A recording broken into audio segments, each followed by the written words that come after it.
Hay momentos en el atletismo que no se olvidan. Instantes breves, casi violentos, en los que una carrera no solo define a una ganadora, sino que sacude todo el ecosistema del sprint. El Millrose Games 2025 fue exactamente eso. En una pista cargada de historia, Jessa Sears no corrió para ganar. Corrió para anunciar su regreso. Y lo hizo de la forma más contundente posible. 7 y 2 segundos. El tiempo más rápido del mundo en 2025. Una marca que no deja espacio para interpretaciones. No fue una victoria más. Fue un golpe sobre la mesa. Un aviso claro de que el orden establecido ya no es intocable.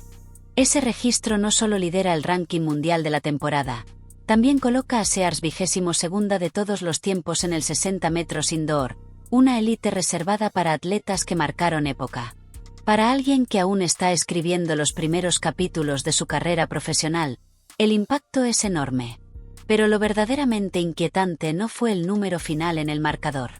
Fue cómo ganó. Desde el disparo, Sears impuso autoridad. Salida agresiva, aceleración limpia, control absoluto. En una prueba donde cada error se paga con derrota, ella ejecutó con una frialdad que rara vez se ve en atletas tan jóvenes. No hubo caos, no hubo lucha en la meta. Hubo separación. Hubo dominio. Cuando todo parecía perdido. Este momento resulta aún más poderoso cuando se entiende el contexto. En 2024, el ascenso de Sears se detuvo de golpe. Una lesión devastadora la dejó fuera de los Trials Olímpicos de Estados Unidos y borró por completo su temporada al aire libre. Para muchos, fue el final de una historia que prometía demasiado pronto. Las dudas aparecieron. Las preguntas se multiplicaron. ¿Volvería a ser la misma? Para una velocista joven, perder un año olímpico no es solo un golpe físico. Es una herida emocional profunda. Es ver cómo el tren pasa sin ti. Y es ahí donde muchas carreras se rompen. Pero Sears eligió otro camino. Lejos de apresurar su regreso, decidió reinventarse. Junto a su entrenador Dwan Ross, apostó por el silencio, por el trabajo invisible, por la paciencia. Se reconstruyó desde la base, fuerza, técnica, mecánica, mentalidad. No volvió para competir. Volvió para dominar. Las primeras señales llegaron temprano en la temporada indoor. Un 7 y 11 segundos dejó claro que algo se estaba gestando. Pero el 7 y 2 fue la explosión definitiva. La confirmación de que la lesión no la frenó. La transformó. Un arma que genera miedo. Lo que distingue a Sears no es solo su velocidad. Es su capacidad para tomar el control desde el primer paso. Su salida es feroz. Su aceleración, letal. En el 60 metros no hay escondites, y ella está dejando al descubierto una superioridad técnica que empieza a incomodar al resto del pelotón.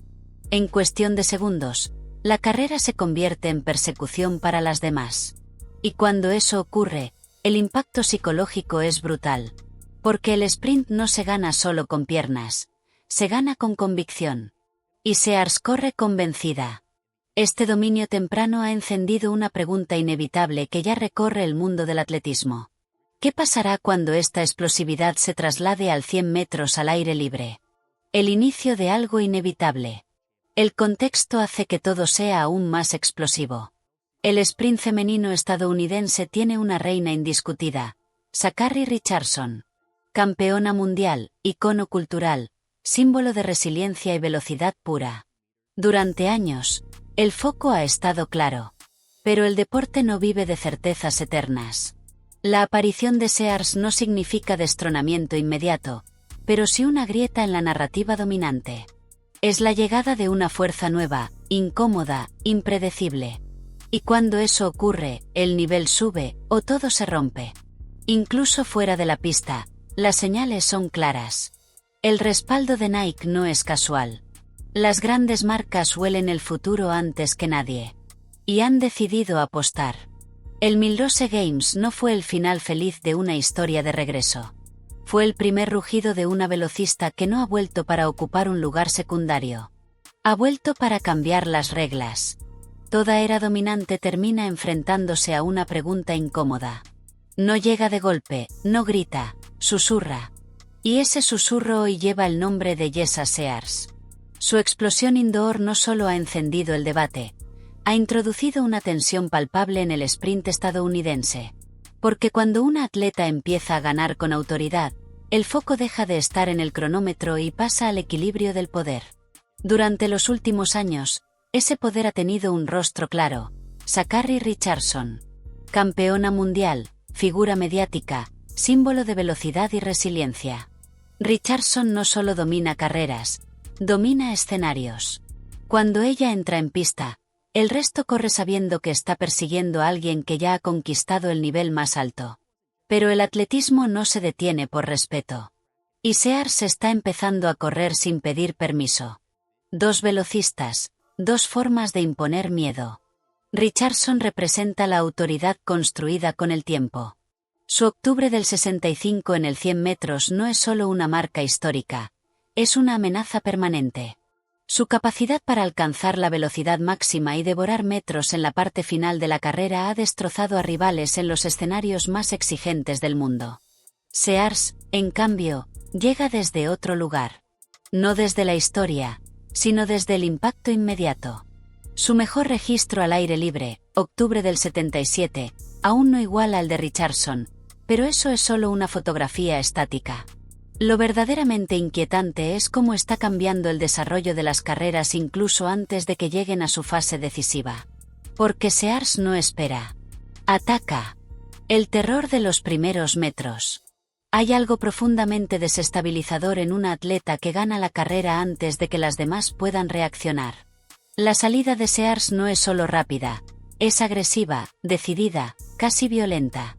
En el 60 metros indoor, esa cualidad se ha traducido en dominio total. En el 100, podría convertirse en un arma psicológica devastadora. Richardson no siempre es la mejor saliendo de los bloques.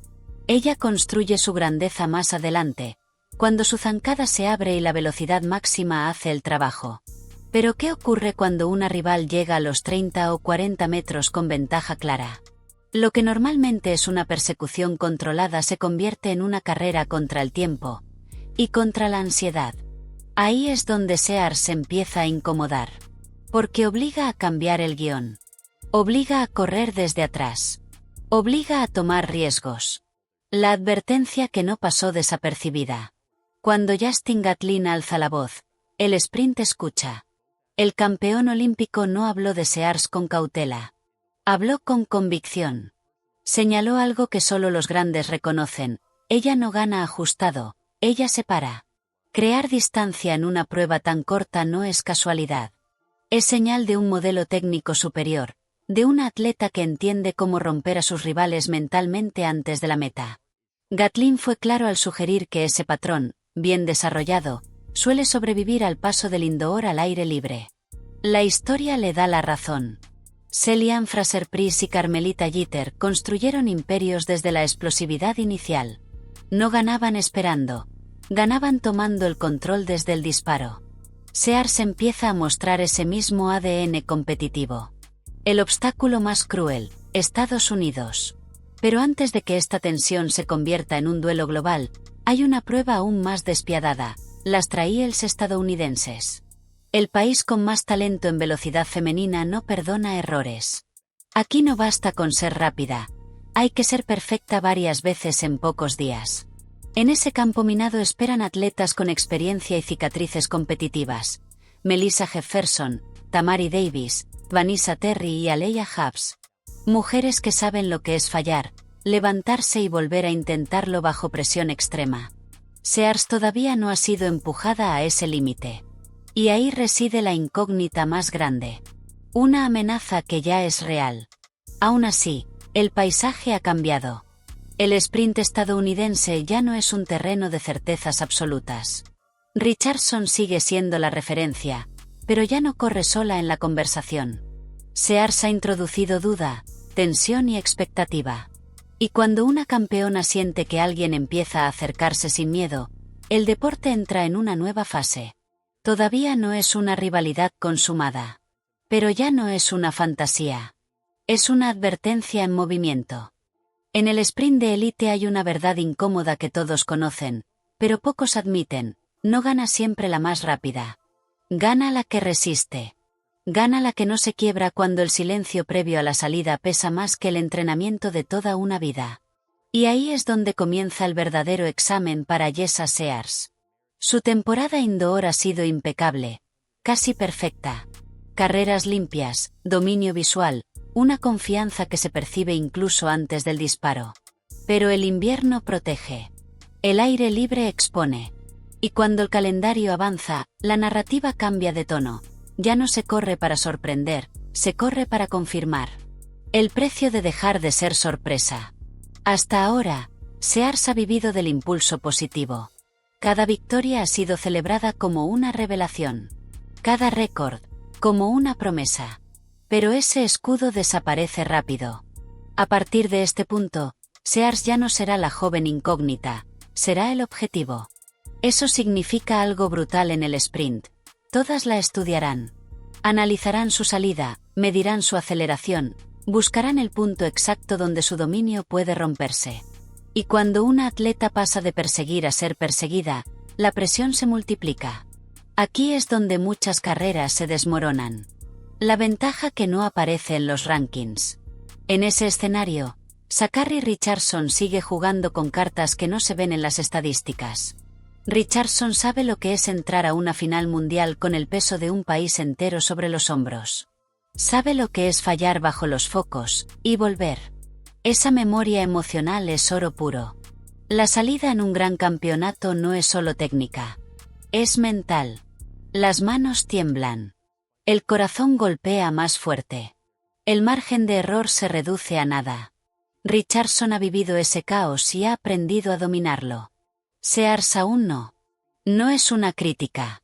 Es la realidad que separa a las aspirantes de las campeonas. El momento en que todo puede romperse. La gran incógnita no es si Sears es rápida. Eso ya está claro.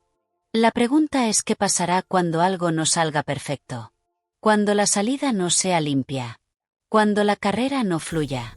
Cuando tenga que correr desde atrás por primera vez en meses. Ahí se define todo. Porque el 60 metros premia la explosión. El 100 metros exige algo más cruel: resistencia emocional, paciencia y capacidad de sufrir sin perder forma. Si Sears logra sostener su ventaja más allá de los 60 metros, si consigue minimizar la pérdida en los últimos tramos, entonces el equilibrio competitivo puede romperse de verdad. No necesitaría humillar a nadie. Bastaría con alterar el orden natural de las carreras, obligando a velocistas acostumbradas a cerrar fuerte a entrar en pánico antes de tiempo. De amenaza latente a cambio real. El atletismo no cambia de reinas por discursos ni por hype. Cambia cuando el cronómetro empieza a repetirse. Y Sears está peligrosamente cerca de ese punto. Su 7:2 no fue un accidente. Fue una advertencia. Una señal de que el futuro ya no espera turno. Pero el deporte es despiadado con quienes llegan demasiado pronto o creen que el talento basta. La historia está llena de velocistas que volaron en invierno y se desvanecieron en verano. El desafío de Sears es no convertirse en una más de esa lista. Conclusión: el instante antes del salto. El sprint mundial se encuentra en un momento delicado, justo antes de un posible cambio de era. Jessa Sears ya ha demostrado que tiene la velocidad. Ahora debe demostrar que tiene el temple. El aire libre no perdona. No explica. No justifica. Solo revela la verdad. Y cuando llegue ese momento, ya no habrá narrativas, ni promesas, ni expectativas. Solo una pista, 8 carriles. Y una respuesta definitiva.